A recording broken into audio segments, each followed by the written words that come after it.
వి gold trusted gold buyers తాకట్టులో ఉన్న బంగారాన్ని విడిపించి ఈ రోజు ఉన్న మార్కెట్ ధరకే కొనబడును. మరిన్ని వివరాలకు సంప్రదించండి 77107720. నా పేరు గాయత్రి ఆ రోజు భయంకరంగానే ఉందండి. తర్వాత మమ్మల్ని షిఫ్ట్ చేశారు వేరే హోటల్కి. అప్పుడు హోటల్ నుంచి మేము బయటికి రాలేదు, అక్కడే ఉన్నాం. అలాగా ఉంటే తర్వాత గవర్నమెంట్ తో మాట్లాడి అందరితో మాట్లాడి గవర్నమెంట్ అఫీషియల్స్ వాళ్ళంతా మాకు హెల్ప్ చేశారు. అదేంటి చీఫ్ మినిస్టర్ గారు, వాళ్ళ అబ్బాయి హోమ్ మినిస్టర్ వాళ్ళందరూ హెల్ప్ చేశారు. అనిత గారు వాళ్ళంతా చాలా బాగా హెల్ప్ చేశారు. మాకు విడిగా ఒక చార్టర్డ్ ఫ్లైట్ అరేంజ్ చేసి పోఖ్రా నుంచి కాఠ్మండూకి మేము రాగలిగాము. అక్కడి నుంచి పోఖ్రా నుంచి కాఠ్మండూ వచ్చాం, కాఠ్మండూ నుంచి మళ్ళీ ఇక్కడికి వచ్చాం. భయంకరమైన వాతావరణం చూసారా? చూసామండి. గవర్నమెంట్ ఆఫీసులను కాల్చారు, టైర్లు రోడ్డు మధ్యలోనే టైర్లు కాల్చారు. అండ్ పిల్లలు ఆల్మోస్ట్ 25-28 ఇయర్స్ లోపు పిల్లలే వాళ్ళంతాను. బళ్ళ మీద తిరుగుతూ వాళ్ళందరూ కర్రలు, గన్స్, గడ్డపారలు పట్టుకొని తిరుగుతున్నారు. మాకు వాళ్ళ మధ్యలోంచి కూడా మేము వెళ్ళాము. మాకు వ్యాన్ వెళ్ళింది. చాలా భయం అనిపించింది ఆ టైంలో. కానీ లక్కీగా మా డ్రైవర్ చాలా సేఫ్గా తీసుకుని వచ్చి మమ్మల్ని హోటల్ దగ్గర దింపాడు. నేను సీతందార్లో ఉంటాను. అయితే ప్రధానంగా మనం చూసుకోవచ్చు, ఇక్కడ మొత్తం అన్ని మనం చూస్తున్నాం. నేను ఎల్ఐసిలో మేము 10 మంది వెళ్ళామండి. వైజాగ్ సిటీ నుంచి ప్లెజర్ సరదాగా ట్రిప్కి వెళ్ళాము మేము. ఈ లోపు ఇదంతా ఈ సిచ్యువేషన్ ఇదంతా జరగడం వల్ల మేము అక్కడ స్ట్రక్అప్ అయిపోవాల్సి వచ్చింది. అందరూ సేఫ్ గానే మాకు గవర్నమెంట్ అరేంజ్మెంట్స్ వల్ల మేము తిరిగి రాగలిగాం ఇవాళ. అంటే భయాందోళన సిచ్యువేషన్స్ అన్ని చూసామండి. చాలా భయంకరమైన సిచ్యువేషన్స్. అసలు పిల్లలైతే అసలు వాళ్ళ రోడ్ల మీద చాలా మారణాయుధాలు, ఒక అతను గన్ పట్టుకుని కూడా బైక్ మీద వెళ్తాడు. అందరూ యంగ్ జనరేషన్, జెన్జీ జనరేషన్ వీళ్ళంతా కూడా. సో ఆ వాహనాలు అయితే కాల్చేశారు రోడ్డు మీద. ప్రభుత్వ ఆస్తులు అయితే ధ్వంసం చేయడం చూసాం మా కళ్ళ ముందు కూడా. చాలా గవర్నమెంట్ సిచ్యువేషన్ అయింది ఇది. నేను ఉన్న హోటల్ తగిలిపెట్టేశారు. అదొక మినిస్టర్ గారి తాలూకా అదంట, వాళ్ళ అబ్బాయిదంట. సో మా సామాన్తో సహా మొత్తం పోయింది. మా కాలిపోతే ఇంక లక్కీగా మేమేమో కొద్దిగా బట్టలు లేదు, బ్యాగ్స్ ఉన్నవి. దాంతో 2 రోజులు అలా మేనేజ్ చేసి గవర్నమెంట్ వాళ్ళు మళ్ళీ తిరిగి ఇలా మాకు ఎన్ని అరేంజ్మెంట్స్ చేసి తీసుకొచ్చారు. సో మన గవర్నమెంట్ ఏపీ గవర్నమెంట్ అయితే మాత్రం మెటిక్యులస్గా ప్లాన్ చేసి మమ్మల్ని ఇంత జాగ్రత్తగా తీసుకొచ్చారంటే we are for ever indebted to this government. Lokesh గారు అయితే మాకు డైరెక్ట్ జూమ్ కాల్లోకి వచ్చారు. అనిత మేడం హోమ్ మినిస్టర్, ఆవిడ కూడా చాలా కేర్ తీసుకుని మాకు చాలా జాగ్రత్తలు చెప్పి ఇన్ని అరేంజ్మెంట్స్ చేసి తీసుకొచ్చారు. చాలా సంతోషం అండి. మేము మళ్ళీ మాకు ఇది ఒక పునర్జన్మ. ఏపీ గవర్నమెంట్ థ్యాంక్స్ చెప్పుకుంటారు. ఫర్ ఎవర్ అండి, we are indebted to AP government. Thank you అండి.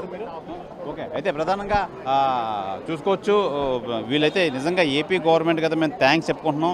నిజంగా అక్కడ భయాందోళన అయిన వాతావరణం అయితే చూస్తాం. గన్లు పట్టుకొని అయితే తిరుగుతున్నారు.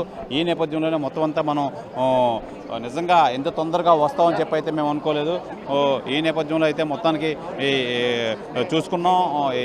భయాందోళనలు అయితే మట్టుకు మేము అన్ని చూసి వచ్చి నిజంగా ఈ ప్రశాంతమైన వాతావరణానికి వస్తే మనసు ప్రశాంతంగా ఉందని చెప్పి అయితే తెలియజేస్తున్నారు. ఏదేమైనా ఏపీ గవర్నమెంట్ తీసుకున్న నిర్ణయం వెంటనే స్పందించిన సిచ్యువేషన్ అయితే చూస్తుంటే నిజంగా చాలా వాళ్ళందరికీ రుణపడి ఉంటామని చెప్పి అయితే వీళ్ళైతే తెలియజేస్తున్నారు.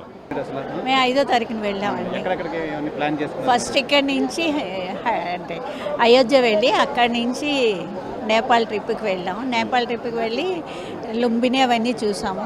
తర్వాత ఒకరోజు పోఖ్రా నుంచి ముక్తినాథ్ వెళ్ళాం. ముక్తినాథ్ వెళ్ళేటప్పుడు లగేజ్ అంతా 1 డేకి ఎందుకని చెప్పి లగేజ్ అంతా హోటల్లో పెట్టేసి వెళ్ళాం. హోటల్లో పెట్టేసి వెళితే మేము రిటర్న్ వచ్చేటప్పటికి పోఖ్రాలోకి మీకు రావద్దు, చాలా ఇక్కడ పరిస్థితులు బాగాలేవు, హోటల్కి రావద్దు అన్నారు. మా హోటల్ అంతా కాల్చేశారండి. మా లగేజ్లన్నీ కాల్చేశారు. మా బట్టలు కూడా లేవు. మేము ఈవెన్ అంటే ఉన్న బట్టలతో అలా అడ్జస్ట్ అయ్యి వచ్చాము. తర్వాత వేరే హోటల్కి వెళ్ళాము. వెళ్ళిన తర్వాత మార్నింగ్ లేచి టోల్ ఫ్రీ నెంబర్కి కాల్ చేస్తే మన లోకేష్ గారు మాట్లాడారు. మీరు ఎందుకమ్మా మేము దగ్గరుండి తీసుకొస్తా అన్నారు. మేడం అంతే గారు మాట్లాడారు. అందరూ మన ఆంధ్రాకి సంబంధించిన వాళ్ళందరూ ఒకే దగ్గర ఉండేవారండి అప్పుడు? లేదండి, మేము 10 మంది వెళ్ళామండి. ఇక్కడి నుంచి 10 మంది వెళ్ళాం. మా ఎల్ఐసి ఎంప్లాయీస్ మేము అందరమేని ఫ్యామిలీస్తో 10 మంది వెళ్ళాం. ఎన్ని రోజులు ఈ వాతావరణంలో మీరు ఉండాల్సింది వచ్చిందమ్మా? 2 డేస్ అండి. అంటే అక్కడ హోటల్ తీసుకున్నా, ఆ హోటల్లో తిన్నాం. హోటల్ వాళ్ళు అన్నీ ఏర్పాటు చేశారు. ఈవెన్ నేపాలీస్ కూడా మేము అక్కడ వెయిటింగ్ బయట రోడ్డు మీద 3 అవర్స్ అలా వెహికల్లో ఉంటే వాళ్ళు పిలిచి మీరు లేడీస్ అమ్మ లోపలికి రండి అని బ్రెడ్ షటర్ తీసి అన్నీ తీసి వాళ్ళు ఇచ్చారు మాకు. బాగానే హెల్ప్ చేశారు. మన ఏపీ గవర్నమెంట్ ఎలా స్పందించిందమ్మా? వెంటనే స్పందించారు సార్ మాకు వెంటనే. స్పందించారు. ఓకే. అయితే వీళ్ళు వెంటనే స్పందించడం అనేది నిజంగా మంచి మంచి విషయం అని చెప్తున్నారు. ఏం పేరు? నా పేరు శ్రీనివాస పండి అండి. నేను మీరు అసలు ఎప్పుడు వెళ్ళారు? టూర్కి ఎప్పుడు వెళ్ళారు? మేము 5వ తారీఖు ఇక్కడ ఫ్లైట్లో బయలుదేరి అయోధ్య వెళ్ళామండి. అయోధ్యలో అక్కడ రామేంద్రం దర్శనం చేసుకుని ఆ రోజు అక్కడ ఉండి 10 మంది అండి ఎల్ఐసి స్టాఫ్, నేను యూనియన్ బ్యాంక్లో చేసి రిటైర్ అయ్యాను. సో ఆ మర్నాడు 6వ తారీఖు గోరఖ్పూర్ వెళ్ళి అక్కడ టెంపుల్ చూసుకుని సాయంత్రానికి లుంబిని అనే ప్లేస్ చేరుకున్నాము. లుంబిని చూసుకుని 7వ తారీఖు మేము బయలుదేరి పోఖ్రా అనే ప్లేస్కి వచ్చాము. పోఖ్రాలో నైట్ ఉండి ఆ మర్నాడు ముక్తినాథ్కి బయలుదేరాము. అక్కడ ఒకరోజు ఓవర్ నైట్ స్టే చేయాలి. సో మేజర్ లగేజ్ అక్కడే ఉంచేసి హోటల్లో ఒకరోజుకి సరిపడా లగేజ్ తీసుకుని మేము అక్కడికి వచ్చాము. తిరిగి వెళ్ళేటప్పటికి పోఖ్రాలో చాలా దారుణమైన పరిస్థితి ఉంది. అక్కడ సోషల్ మీడియాను బ్యాన్ చేశారని మాకు తెలిసింది. దాంతో చాలా రెవల్యూషన్ వచ్చింది. వాళ్ళందరూ కూడా తిరగబడ్డారు. ఎంతలాగంటే ఇంత మార్ప యూత్ జన్జీ వాళ్ళు అని చెప్పేసి యూత్ ఒక మారణ హోమం చేశారు. Okay sir, okay. అయితే మొత్తం ఎంపీ ఎమ్మెల్యే రాష్ట్ర అధ్యక్షులంతా మొత్తం అంతా వచ్చారు. తెలుగులో ఫాస్టెస్ట్ న్యూస్ ఇప్పుడు కొత్త అవతారంలో 5 సెకండ్లోనే పూర్తి వార్తా సమాచారం మీ చేతిలో. సోషల్ మీడియా ట్రెండ్స్ మీ కళ్ళ ముందుకే live TV and voice search ఆప్షన్స్తో ఇప్పుడే డౌన్లోడ్ చేయండి. యాప్ లింక్ డిస్క్రిప్షన్లో ఉంది.